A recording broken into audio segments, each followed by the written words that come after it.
Hello there.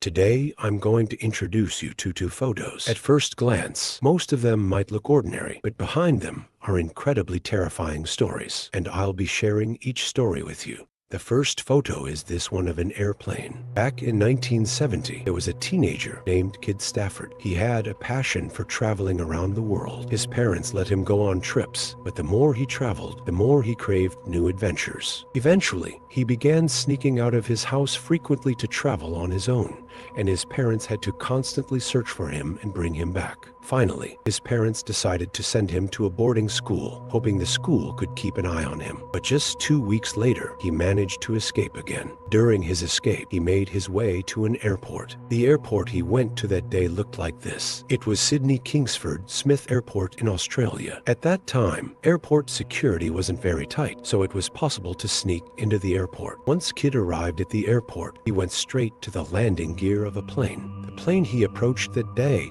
was a Douglas model. Near the landing gear, there was a small empty space, just enough for a person to squeeze into. And that's exactly what he did. Kid climbed into the landing gear compartment. A short while later, the plane took off. Also at the airport that day was a man named John Gill Pink. He was a photographer who had come to the airport to take pictures of some planes. About a week later, John returned home to review the photos he had taken, and he came across one photo that left him absolutely terrified. It was this one. Actually, the photo I've shown you is only part of the full image. Here is the complete photo. As you can see, there's someone falling from the airplane. That person was Kid Stafford. He had climbed into the landing gear compartment, but tragically, he fell out. It's believed he fell from a height of about 60 meters, making survival almost impossible. Even if he hadn't fallen, Kid would likely have died from lack of oxygen or extreme cold as the plane ascended. So, climbing into an airplane's landing gear compartment is nearly impossible to survive once the plane has taken off.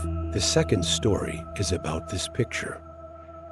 This is a picture of Sarah Funk, a YouTuber who loves travel and exploration, and she records videos of her experiences. And in 2017, Sarah Funk visited a place called Kokinopizula Lake in the village of Mitsero, Cyprus. This lake is also known as Red Lake. The formation of Red Lake is actually due to the mining activities that took place here in the 1950s, causing serious water pollution. The water in the lake turned red due to the extremely high acidity in the water and did not allow any living organisms to grow. Back to Sarah Funk's story. She went to the Red Lake to play and returned home, posting videos and pictures of herself playing at the Red Lake without realizing that she had accidentally recorded an event that shook the world in 2019. That is, 2 years after she returned from the Red Lake. On April 28th, Cypriot Army officer Nikos Metaxas confessed to murdering 5 women and 2 children over a 3-year period. According to the perpetrator's testimony,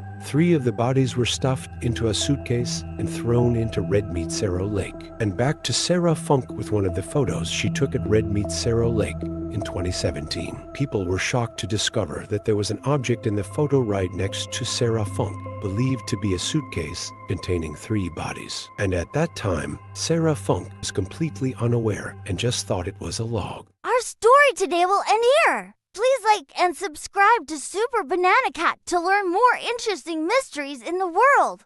Thank you very much.